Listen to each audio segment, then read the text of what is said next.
প্রকৃতি সম্পর্কে মানুষের অভিজ্ঞতা, বাঁচার জন্য জল।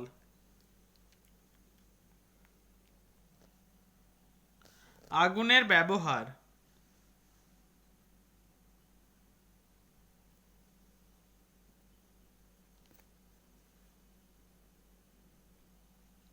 তোমরা ছকগুলোকে পূরণ করে অবশ্যই জানাবে। গাছ আমাদের প্রাণ। পোষ মানা পশু পাখি।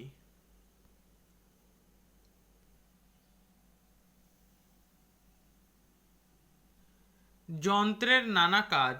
টিউবওয়েল, তালাচাবি, ঘড়ি, সাঁড়াশি, স্টোভ, হাতুড়ি, কোদাল, ছুঁচ, ব্লেড, ছুরি। কোনটির কি কাজ তোমরা ছকের মাধ্যমে লিখে ফেলবে।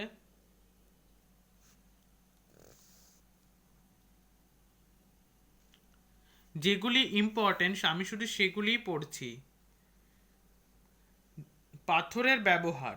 পাথরের ব্যবহার মানুষ কি করে শিখলো। এরপরে ধাতুর ব্যবহার।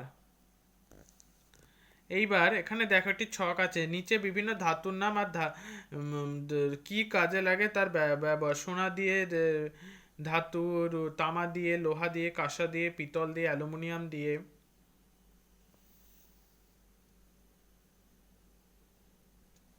প্রতিদিনের কাজে চাকা।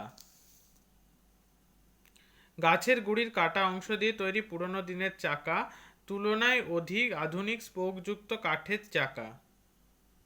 এই ছকটি তোমরা পূরণ করবে।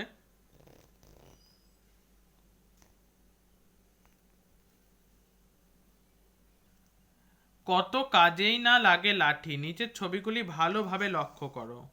লাঠি দিয়ে আমরা কি কি করতে পারি। ছবিগুলি দেখে লাঠি কি কি কাজে ব্যবহার হচ্ছে নিচে লেখো। তোমাদের জানা থাকে আর কোনো কাজে লাঠি ব্যবহার হয় কিনা আলোচনা করো, এই ছকগুলিতে লিখবে। আগুন থেকে সাবধান। বর্তমানে আমাদের ঘরে থাকা দাহ্য বস্তু আর কেমন ভাবে সাবধানতা নিলে আগুন এড়ানো যাবে দেয়া আছে। চারপাশের পড়ে থাকা আবর্জনা। এবার এই ছকটি পূরণ করবে। সাপের কামড় থেকে সাবধান। রোগ সারাতে গাছ।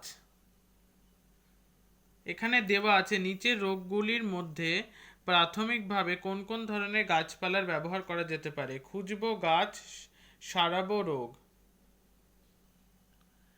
প্রকৃতি সম্পর্কে মানুষের অভিজ্ঞতা।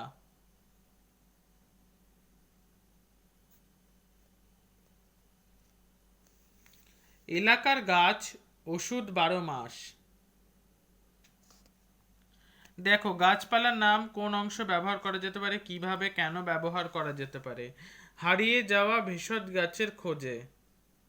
বড়দের সঙ্গে আলোচনা করে না পাওয়া সংখ্যাটা উল্লেখ করো।